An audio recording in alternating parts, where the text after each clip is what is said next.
राजधानी लखनऊ में आज वर्ल्ड एनजीओ डे को बड़े अलग और अनोखे अंदाज में मनाया गया। यहाँ पर अल फतह जैदी एजुकेशनल सोसाइटी द्वारा तमाम उन एनजीओ को और उन सोशल वर्कों को सम्मानित किया गया। इनके आयोजक अफरोज जो कि फाउंडर सेक्रेटरी हैं, उनसे हम बात करेंगे और आपको ये भी दिखाएंगे कि किस उत्कृष्ट कार्यों के लिए और एनजीओ किस तरह से समाज में एक अच्छा परिवर्तन लाने के लिए काम करता है बिना किसी सहयोग के।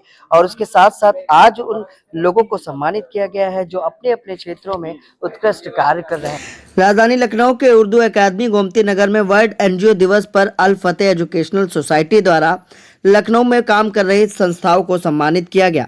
इस कार्यक्रम में तमाम वो महिलाएं थी जो संस्था चलाकर आम जनमानस को मदद पहुंचा रही हैं, जिसमें महिला अधिकार सम्मान संगठन की अध्यक्ष स्नेहलता सिंह को सम्मानित किया गया। उसके साथ साथ जेड स्टार फर्नीचर के संस्थापक और उनकी पत्नी को भी सम्मानित किया गया। इस मौके पर कार्यक्रम के आयोजक एवं संस्था के फाउंडर सेक्रेटरी अफरोज अहमद ने बताया कि कार्यक्रम का उद्देश्य क्या कुछ था। ये वर्ल्ड एनजीओ डे पे उर्दू एकेडमी के सभागार में अल फलाह सोसाइटी की तरफ से एक प्रोग्राम ऑर्गेनाइज किया गया था जो वर्ल्ड एनजीओ डे को लेके था। और यूएनओ ने आज एक दिन डिसाइडेड कर रखा है एनजीओज के लिए, सोशल वर्कर्स के लिए, कि वो वहाँ पे इकट्ठा हों और उस इकट्ठा होने के बाद समाज में किस तरीके से सस्टेनेबल डेवलपमेंट लाया जा सकता है, समाज में कैसे परिवर्तन लाया जा सकता है, इन सारी चीज़ों पे वो विचार विमर्श करें।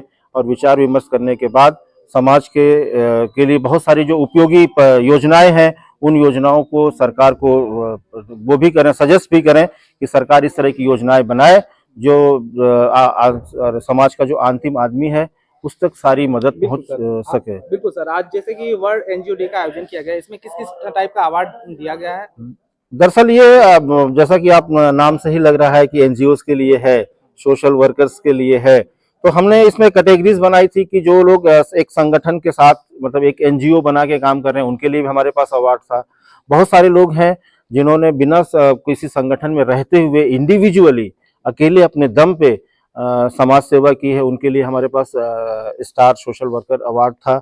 उसके अलावा बहुत सारे लोग हैं जो किसी भी गरीब की कपड़ा देके या दवाएं देके या इस तरह की मदद नहीं करते, बल्कि समाज के लोगों को जागरूक करते हैं कि जिससे वो जागरूक होकर समाज के लिए कुछ करें। तो ऐसे बहुत सारे कवि, बहुत सारे मॉडल्स, बहुत सारे क्या कहते हैं फिजिशियंस, डॉक्टर्स, हमने उनको भी सम्मानित किया उस कैटेगरी में। बिल्कुल सर, इस कार्यक्रम के माध्यम से देश और समाज के आम जनमानस को क्या संदेश देना चाहते हैं? जैसे हम लोग का संदेश एकदम साफ है कि समाज के आखिरी आदमी को खुल के जीने का हक मिले, उसको जो उसके राइट्स हैं, जो ह्यूमन राइट्स हैं, जो उसको हमारे संविधान ने जो उसको अधिकार दिया है, उन अधिकार, वो सारे अधिकार उस तक पहुंच सके और वो एक सशक्त नागरिक बन सके।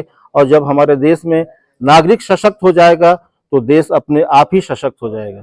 राजधानी लखनऊ में आज वर्ल्ड एनजीओ डे को बड़े धूमधाम से और अलग अंदाज में मनाया जा रहा है। उसके साथ साथ हमारे साथ इसमें कई वो लोग हैं जिनको सम्मानित किया गया है उनके कार्यों के लिए, जिसमें से जेड स्टार फर्नीचर जो कि खासकर बेटियों के लिए एक अहम कदम उठा रहा है। 65,000 में लड़कियों की शादी या उनके जीवन से जुड़ी कई सामग्रियों को देने का काम कर रहा है। हमारे साथ उनके संस्थापक नदीम जी हैं। सर, आज कहीं ना कहीं वर्ल्ड एनजीओ डे पर एक सम्मान भी मिला, क्या कुछ खास रहा और जेड स्टार फर्नीचर क्या कुछ अलग कर रहा है?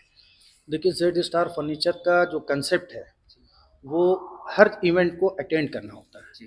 वहाँ इवेंट में बहुत सारे ऐसे लोग भी मिलते हैं जो एनजीओ हैं, तो उनके साथ गरीब लोग जुड़े हुए हैं उनकी मदद के लिए कि अगर कोई हमारे पास आता है, जो 65,000 रुपये में जो प्रोडक्ट है वो अनबिलीवेड है कि बहुत मुश्किल से लोग दे पाते हैं उन सब चीज़ों। तो हमारा कंसेप्ट है कि लोगों की मदद करना। कोई पैसा दे के मदद करता है, 1000, 500, 200, 2000 एक बार दे सकता है, लेकिन हम उसी प्रोडक्ट को, जो 1 लाख का प्रोडक्ट हम 65,000 में दे रहे हैं विथ वारंटी। ऐसा नहीं कि वन टाइम सामान बेच दिया हम उसको भूल गए, वो उसके साथ हम लोग कनेक्ट हैं।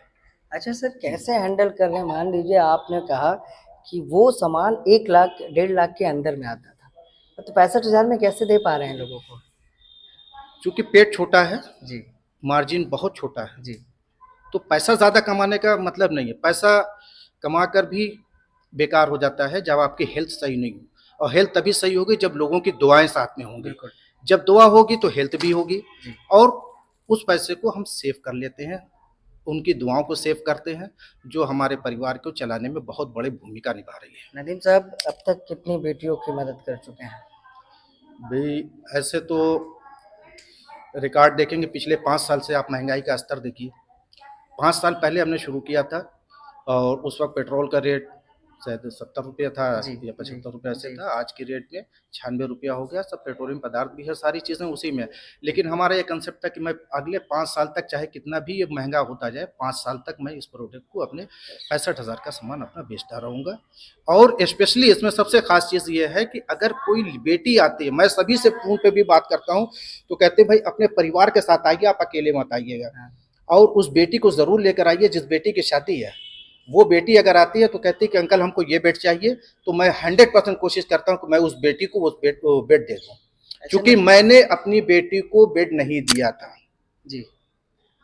क्योंकि उस वक्त जब मैं नौकरी करता तो 11,000 रुपये मेरी तनख्वाह थी। 11,000 रुपये में बच्चों को पढ़ाना तो कहीं ना लिखाना कहीं तो उस कमी, बहुत वो कमी खलती है आज भी। नहीं, वो कमी तो भाई वो रहेगी नहीं, वो प्रेरणा है, कमी नहीं है, वो प्रेरणा है। आदमी ये ना सोचे कि हमारे पास पैसा होगा तब मैं करूंगा, पैसा नहीं होगा, दुआएं होंगी तो आप कुछ भी कर सकते हैं। दुआ जरूरी है, पैसा जरूरी नहीं है। ठीक है नदीम साहब, बहुत बहुत धन्यवाद। हमारे साथ इनकी पत्नी है रोशन नदीम। मैडम बेटी भी है। कैसा लग रहा है? एक बेटी की शादी में बताया कि बेड नहीं दे पाए, तो तमाम बेटियों की शादी में उन्होंने बेड देने के लिए इस योजना की शुरुआत की, आज सम्मानित भी हुई हैं। क्या कुछ कहना बहुत चाहेंगे? अच्छा लगा, समझिए करते हैं हम लोग तो बहुत अच्छा लगता है बेटियों के साथ। यही हम लोग की चाहत है कि जब तक हम लोग हैं हर एक के साथ करते रहें। हर पर लड़कियों के शादी में हम लोग जाते हैं, उसको करते हैं, वहाँ भी जाकर पता लगाते हैं और भी लड़कियों के लिए, और ज़्यादा से ज़्यादा लड़कियों के लिए हम लोग करते हैं और करके बहुत सुकून मिलता है, बहुत अच्छा लगता है। बिल्कुल। देखिए बेटियां कहीं ना कहीं महिला सशक्तिकरण की बात है। आज प्रदेश में इसकी चर्चा होती है, जिसका नदीम सीधा साधा उदाहरण, उसके साथ उनकी पत्नी और उनकी बेटी हमारे साथ मौजूद है। बेटा कैसा लगता है कि अपनी बहन की शादी में पिता बेड नहीं दिए तो तमाम उन बहनों की शादी में बेड दे रहे हैं, क्या कुछ कहना चाहोगी? हम बस यही कहना क्या नाम है चाहेंगे। आपका? मेरा नाम नाहिन नदीम है हाँ। और मैं एमएससी कर रही हूँ फिजिक्स से। और जैसा कि डैडी ने हमारे बताया है कि हमारे बहन की शादी में वो नहीं दे पाए थे, लेकिन हमारी और भी बहनें हैं, डैडी उनका कर रहे हैं, तो हमें बहुत खुशी होती है कि हमारी बहन के नहीं हो पाए, लेकिन और भी तमाम बहनें हैं इस दुनिया में जिसके लिए हमारे डैडी करें, और इंशाल्लाह अगर हो पाया तो हम भी आगे कुछ चल के ऐसे ही करेंगे। I am really proud of my dad. तो इसी कार्य को लेकर आज नदीम और उनकी पत्नी और उनके परिवारीजन को सम्मानित किया गया है कि तमाम उन बेटियों की शादी में इन्होंने बड़ा सहयोग किया है। और जेड स्टार फर्नीचर जैसा बेटियों के संग मात्र 65,000 में शादी का वो सामान, double bed, side table, matters, dressing table, centre table, अलमीरा, सोफा सेट, पुफी, इन तमाम चीजों को मात्र 65,000 रुपए में देकर कहीं ना कहीं बेटियों का उत्साह और उनके परिवार, जो कमजोर वर्ग के लोग हैं, उनका हौसला बढ़ाने का काम कर रहे हैं। सहयोगी भरत के साथ मैं विक्रम, लखनऊ से।